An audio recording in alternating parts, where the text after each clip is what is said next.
Salut, bonjour à tous, bonsoir à tous. Ici, je vais vous parler de comment choisir un site agricole, donc pour ces activités agricoles ou d'élevage. Donc, là, je vous fais d'abord voir les parcelles qu'il y a ici.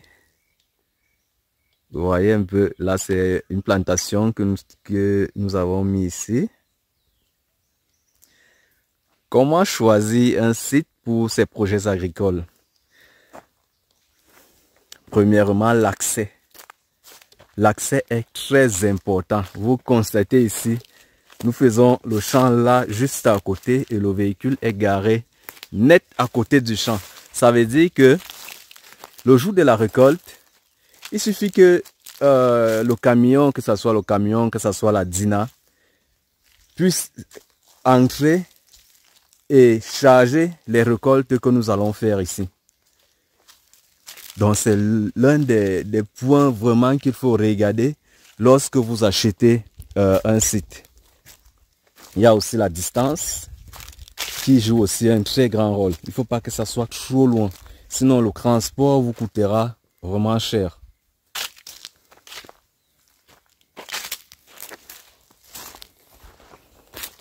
Il y a aussi la fertilité du sol qu'il faut regarder, que beaucoup de personnes ne connaissent vraiment pas comment regarder la fertilité du sol. Il y a plusieurs moyens.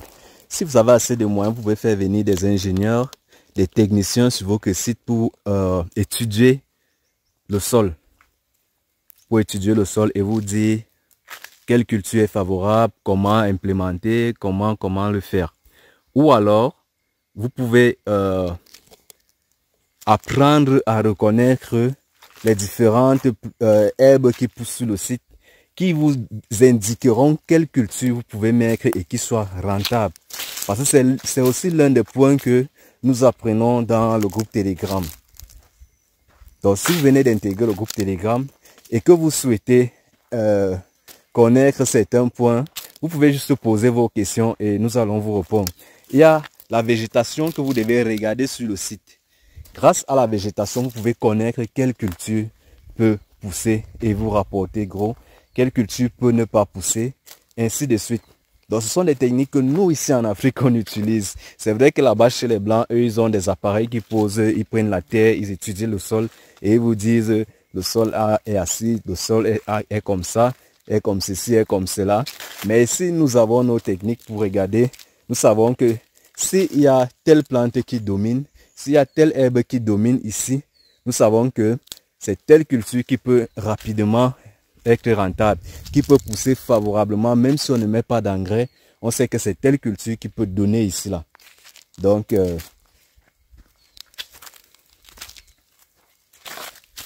c'est l'un des points aussi que vous devez beaucoup regarder lorsque vous décidez de lancer un projet agricole. Parce que vous pouvez décider d'acheter un grand site, vous mettez beaucoup d'argent, vous décidez de faire une culture qui ne va pas avec ce sol. Et vous vous retrouvez en train de perdre des millions. C'est pour cette raison que vous allez voir, par exemple ici au Cameroun, on sait que la zone d'Hawaï, à Yaoundé, est réputée pour l'ananas. Là-bas, même quand vous mettez l'ananas, même si vous ne mettez pas d'engrais, vous avez un rendement. Donc on sait que c'est cette zone-là qui est réputée. Et quand on arrive sur cette zone, on sait que sur tel endroit, si on met telle chose, on va récolter. Sur tel endroit. On sait que dans l'Ombam, ce sont les fruits. Ce sont des arbres fruitiers qui sortent beaucoup là-bas. On sait qu'à l'ouest, c'est telle chose. On sait qu'au nord, c'est telle chose. C'est un peu ceci, c'est un peu ce que nous faisons aussi quand nous arrivons sur un site. Quand nous arrivons sur un site, rien que la végétation, on connaît que si on met telle culture, ça va donner. Si on met telle culture, ça ne va pas donner. Ou alors, si sur ce site, on force telle culture, il faut mettre tel engrais pour que ça soit rentable. Donc, c'est un peu une des choses que je souhaitais partager avec vous aujourd'hui.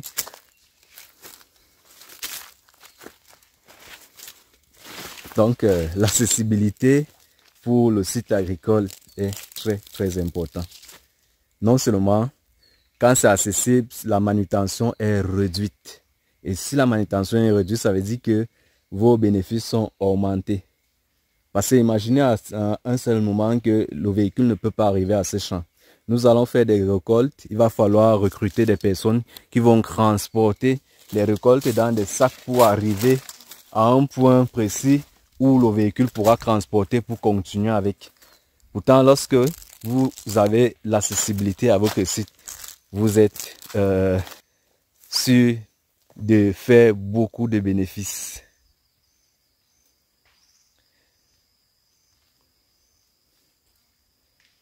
Donc, à plus dans la prochaine vidéo. Lorsque vous souhaitez faire l'élevage ou l'agriculture, rapprochez-vous des professionnels, des techniciens, ainsi de suite. Des techniciens qui font le terrain, parce qu'il y a des techniciens de bureau. Donc, rapprochez-vous des techniciens qui font le terrain. À plus dans la prochaine vidéo.